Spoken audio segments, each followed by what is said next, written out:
Baie dankie, baie.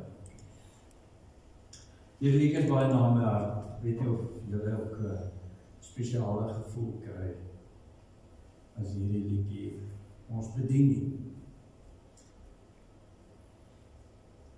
Ek wil net vir die wat ook inskakel en luister na die YouTube kanaal, watter medium en platform ook al sê, baie welkom vanoggend en ek bly jy skakel in en ek hoop dat hierdie gedagte jou ook baie leersaam sal bied en wysheid om die Here te volg. Maar kom ons sit net so en dan sluit ons die oë en dan open ons met gebed. Ja, ons Vader, ons kom in totale afhanklikheid vanoggend en ons kan net sê, Here, Gees van God, kom help ons. Kom staan ons by dat ons nou meer van U leer om U beter te ken. Maak ons geestelike ore en oë oop dat ons U stem kan hoor. En dat ons kan verander word daardeur, anders help dit niks. Dankie dat ons nou kan weet dat U Elroy hier is, die God wat my sien. Die God wat my naam ken. Die God wat weet hoeveel hare op ons kop is. En dat ons weet ons name is in U handpalm gegraveer. Dat U vir ons gesterf het aan die kruis en dat ons weet as ons dit glo en U volg, het ons die ewige lewe. Kom maak met ons nou bemoeienis deur U woord, laat dit lewendgewend is, life-changing in Jesus Christus naam. Amen. Soos ek al reeds gesê het, is die tema vanoggend, God sien ons. God hou ons dop. En ek wil vir jou skrifgedeeltes gee, dat jy dit kan onthou. En in 1 Kronieke staan dit geskryf in hoofstuk 16, vers 22. 1 Kronieke, dan kry ek 'n potgolf. 1 Kronieke 16, vers 22. Moenie aan my gesalfdes raak nie. Moenie my profete kwaad aandoen nie.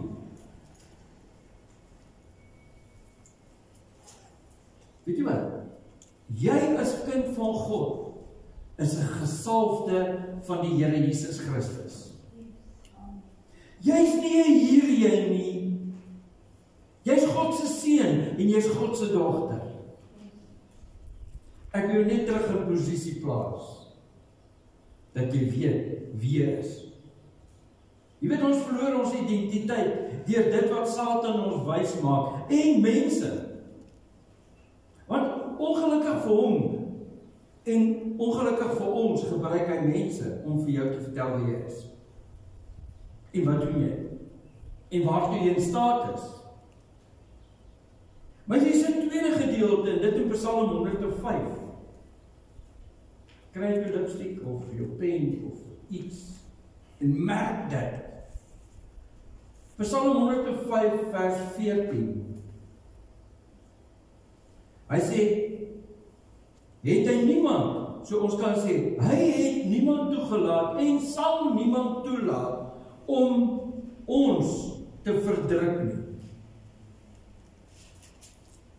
En hy het selfs konings terwille van hulle gewaarsku. Vers 15. Moenie aan my gesalfdes raak nie, moenie my profete kwaad aandoen nie. Die vraag kom ons nie toe nie. Halleluja! Nou loop die bloed. Nou is daar 'n lijk. Nou is daar 'n ander aanbindsaak. Dat sê vanger die graf. Ek en jy moet besef, dis nie net highway to heaven nie.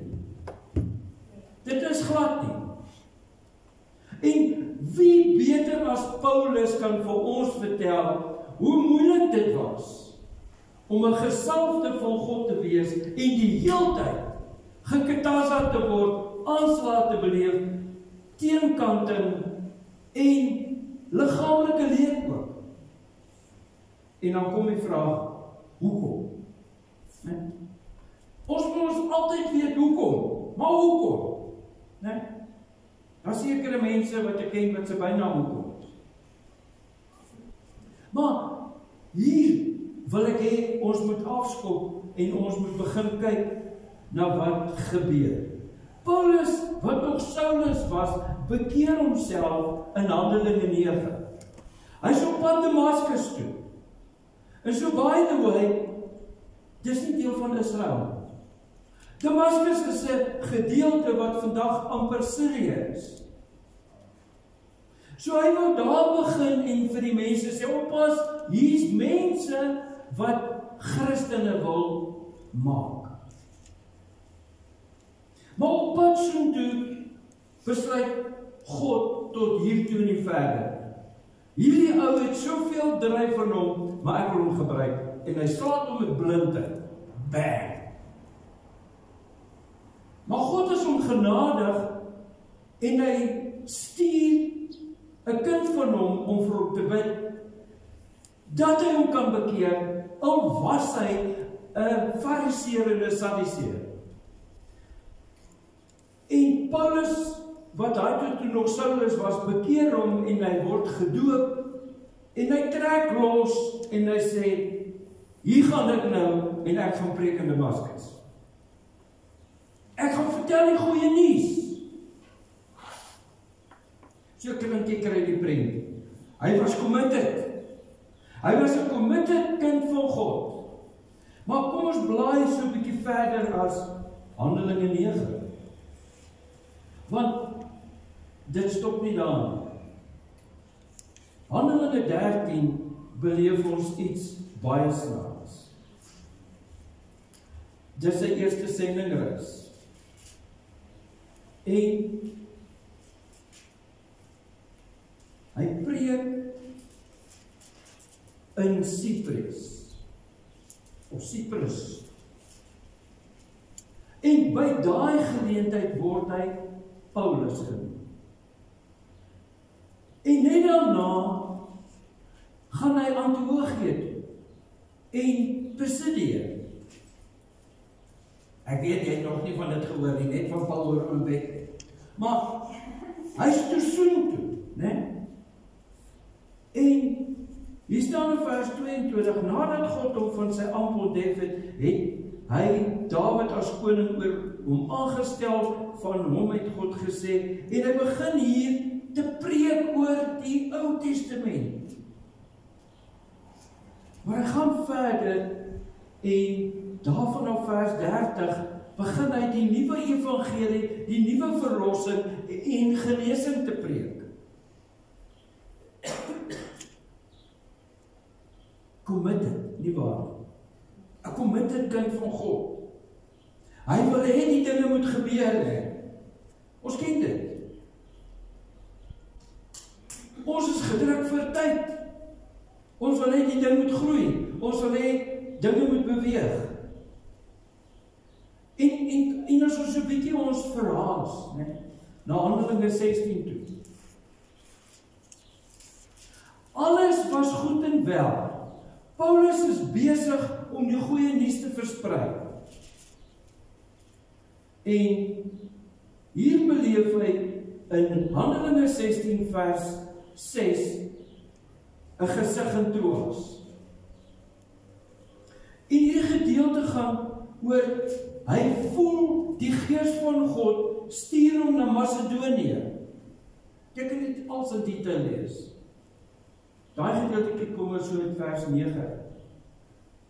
En nadat hy hierdie gesig gesien het, vers 10, het ons so gou as moontlik gereed gemaak, sê Paulus, en na Macedonië toe vertrek, omdat ons tot oortuiging gekom het, dat God ons geroep het om die evangelie daar te verkondig.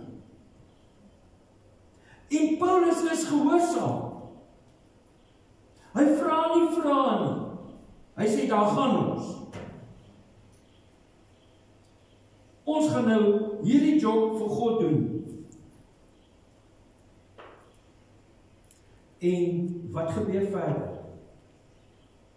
Vers 14 sê, en hy daar aangesluit by 'n vrou met die naam van Lydia.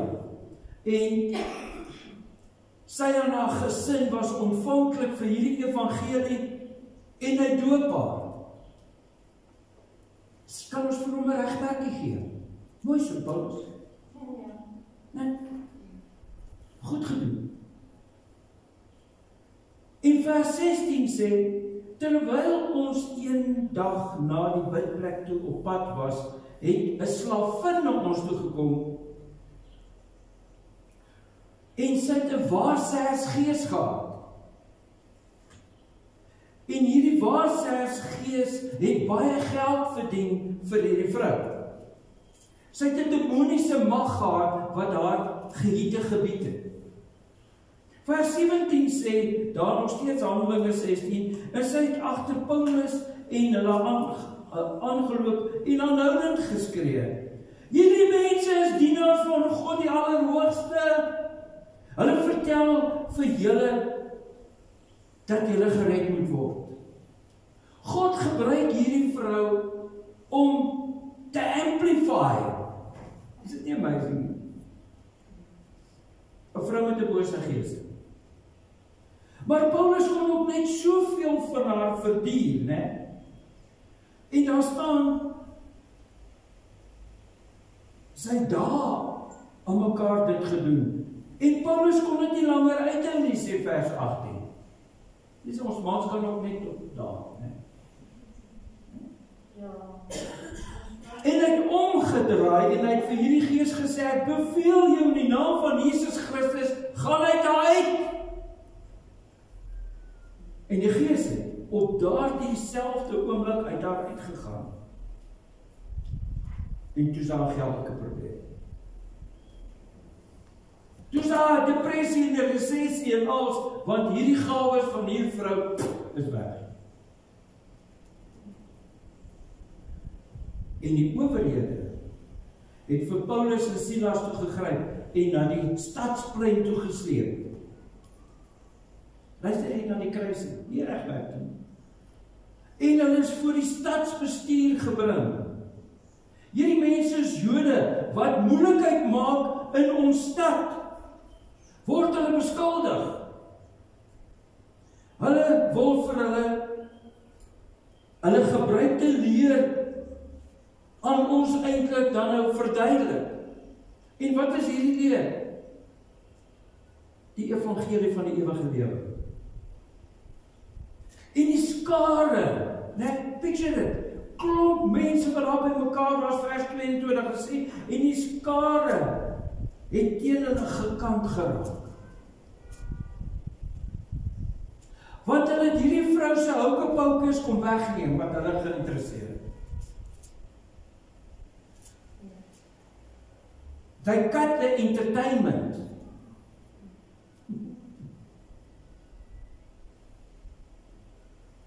Luister, die stadsbestuur het toe hulle klere van hulle lyf laat afskeer en beveel dat hulle lyfstraf moes kry. Hoe werk dit nou? Ek meen te sê, wat het hulle verkeerd gedoen volgens God?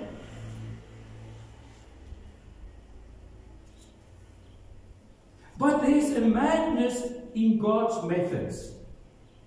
En ek en jy kan dit nie verstaan nie. Ek en jy verstaan dit glad nie.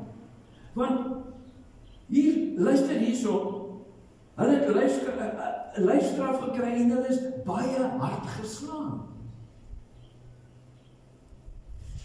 Wanneer laas het jy 'n roesing gehad? Ek het hom vanoggend. Wakker man. Hier staan vers 23, nadat hulle baie geslaan is hulle in die tronk gegooi en die bewaarder het opdrag gekry om hulle streng te bewaak. Hulle is erge kriminele kinders van God. Hulle bevry die mense en maak demone los. En dan staan daar vers 24, op hierdie bevel het hy hulle in die binneste sel opgesluit. Jy sien 'n picture so, die tronke, hulle so in die ronde. Al dieselfde, kry jy prentjie, né? Daaronder, is 'n gat. En hulle is daaronder in daai gat gegooi, sonder ablusie geriewe. Want dit is donker, hulle kan nie sien raak. En hulle voete is in 'n houtblok vasgeklem.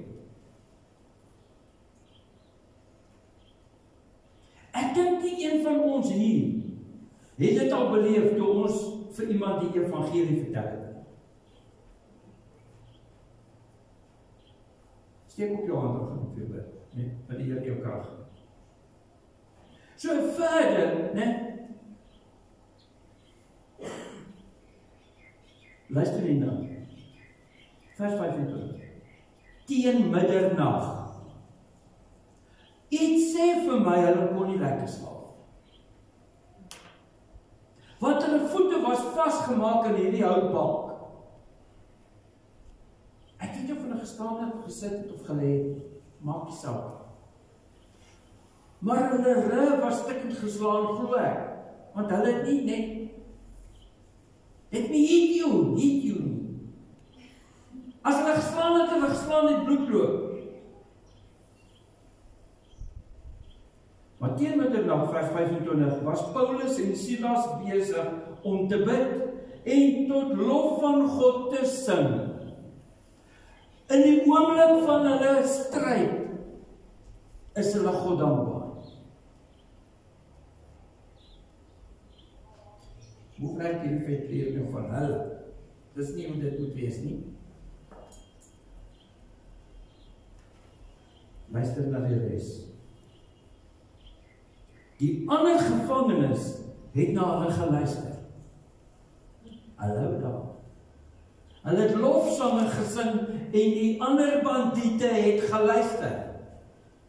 Skielik kom daar 'n groot aardbewing wat die fondamente van die tronk geskit het. Wow, stop net daar. Ek kry nie die picture nie. Anders het jy nou gebeur. Kan jy jou indink hoe het daai tronk se fondasie gelyk? Sulke bouwers. Nie 200 by 100 of 200 by 200.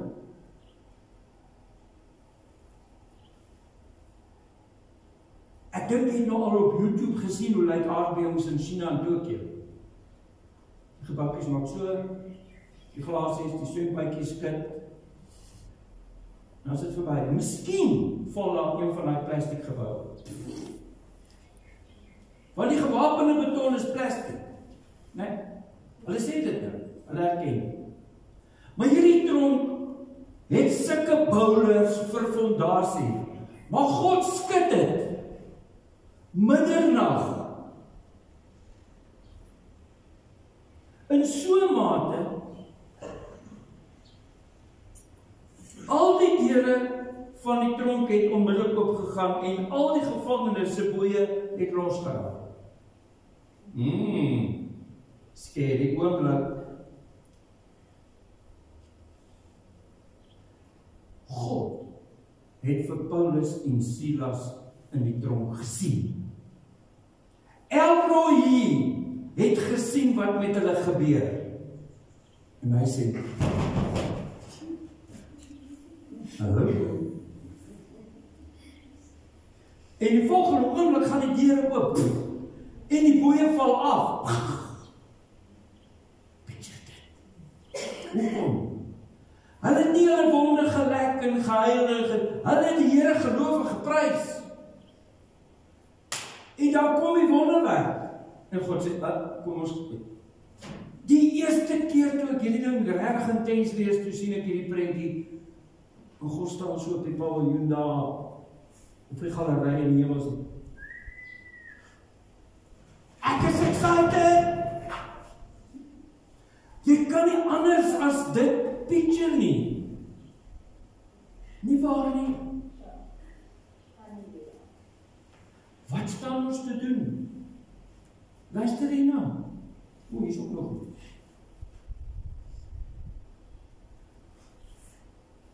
Die bewaarder het wakker geskrik. tronk sien oopstaan, het hy sy swaard uitgetrek om homself om die lewe te bring, want hy het gedink die gevangenes het ontsnap. Maar Paulus het baie hard vir hom geskree, hey, moenie jouself doodmaak nie, ons is nog almal hier. Boei!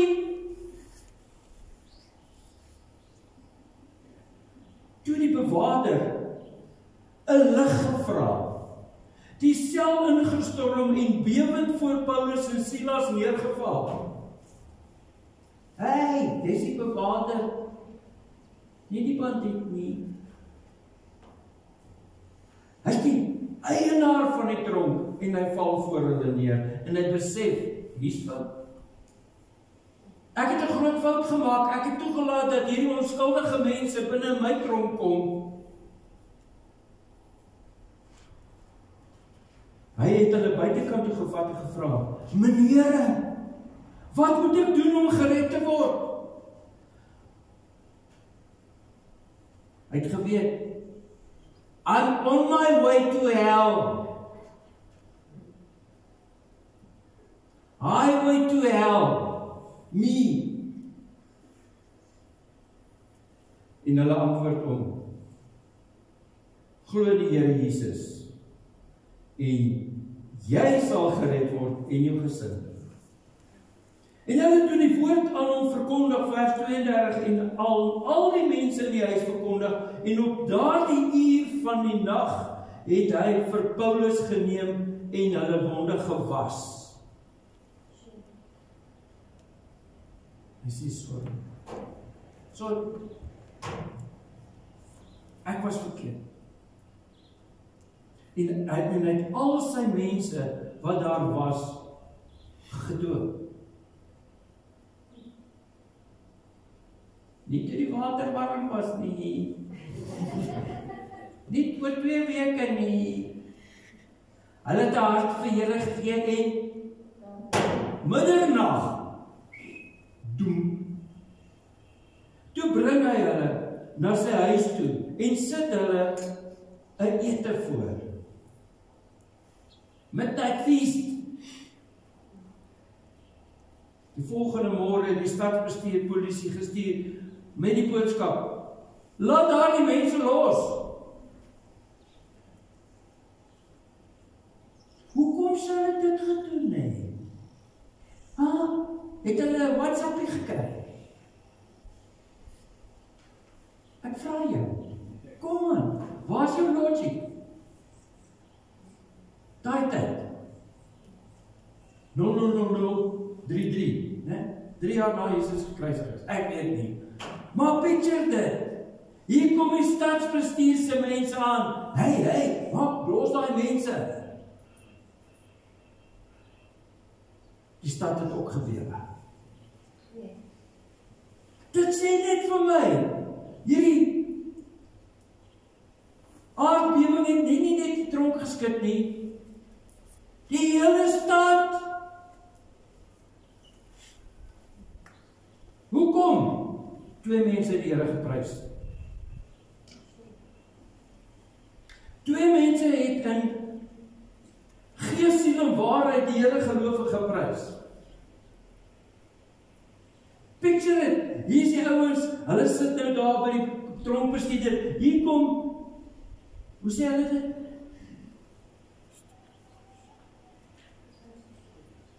Die stadsbestuur se polisie, metro, hier kom die metropolies, né? People, laat los daai mense, ons het genoeg moeilikheid gehad. Die bewaarder het toe die boodskap aan Paulus oorgedra en sê, die stadsbestuur het laat weet dat julle losgelaat moet word en julle kan nou maar gaan en voorspoed vir julle reis. Maar Paulus sê vir die polisie, ons is sonder verhoor in die openbaar geslaan en in die tronk gestop en wat die Romeinse en ons wat Romeinse burgers is. Jy sien, dit was 'n reël daai tyd. Paulus was 'n Jood, hy was 'n Fariseërs, Sadduseërs, al daai seerplekke, en op daai oomblik was hy ook 'n Romeinse burger. En as jy 'n Romeinse burger is, mag jy nie net in die tronk gegooi word sonder 'n verhoor nie. Jy moet hierdie onthou, to be continued, volgende Sondag.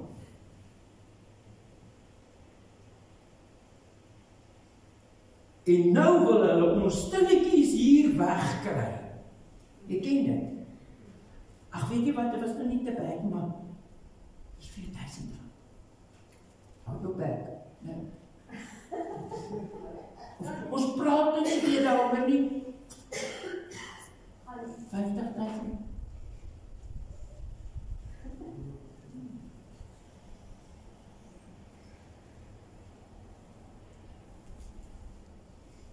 O nee, sê Paulus en Silas. Laat hulle self hiernatoe kom en ons uitlei. Ek lei die. Maar nie met jou storieetjies en omkoopgoedjies hier aankom nie. Hey, kom hier, jy, met die groot bek. Die polisie het toe vir die stadsbestuur gaan vertel. Hey, burgemeester, jy het nou met iemand anders te doen, hoor. Die het groot geskrik, en toe hulle hoor, hulle is Romeinse burgers. Hulle het gegaan en hom verskoning gevra, en hulle het uit die tronk uitgelei, en hulle versoek om die stad te verlaat. Ag asseblief, weet jy wat, julle werk is nou klaar, hulle kind hulle het die boodskap gekry. Julle is kinders van God. Ja.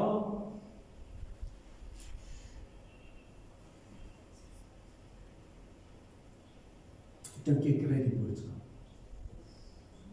Ek dink jy verstaan die boodskap. Ek verstaan dit nou.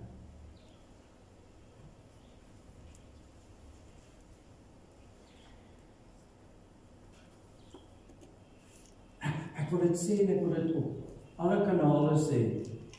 Die Here gee vir my hierdie skrif. Hy sê, vertel van die mense, wat het ek toegelaat wat Paulus alles moes beleef. Ek begin die Bybelstudie te doen en ek begin daar by Handelinge 25. Sien toe, die onmoeilikheid, arme siel, en toe rewind ek. En toe ek my kon kry, toe sê by Handelinge 13. En ek gaan nie sê hierdie is 'n reeks nie. Nee, asseblief nie. Ek laat die Gees my lei. Maar ons moet kyk of ons op 'n stadium by Handelinge 25 kan kom. Met Paulus se verhaal. Through all the hardships, brother and sister. So kom ons lei die oor. Dankie Here Jesus Christus dat ons net kan kom sê, Here, jammer, ons ken nie u gedagtes. U gedagtes is ver bokant dit wat ons bedink. Maar Here, ons belewe goed wat nie lekker is nie. Maar u het u Gees gestuur wat ons comforter is, ons counselor, ons advocate, ons standby, die Holy Spirit, ons vertrooster. Help! Bied ons hierdie vertroosting in ons tye van swakheid. En dankie Here Jesus Christus, dat ons weet, u is El Roi, die God wat my sien, die God wat my naam ken.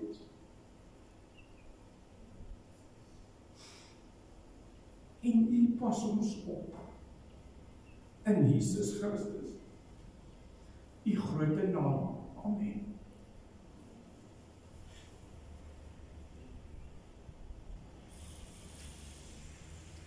Ons gaan afsluit die laaste lied. Ons gee vir jou kans om in die koninkryk te saai. Kom ons staan net so en ontvang ons die seën van die Here. Dankie Here Jesus Christus dat u nou afkyk oor ons en ons seën met uitgestrekte arms, met u onverdiende guns en genade. Seën ons met U shalom vrede en U agape liefde. Dankie dat ons weet, U is El Roi, die God wat my sien. Amen. Wees geseënd. Ek nooi jou daar koekies in die saal en koue water.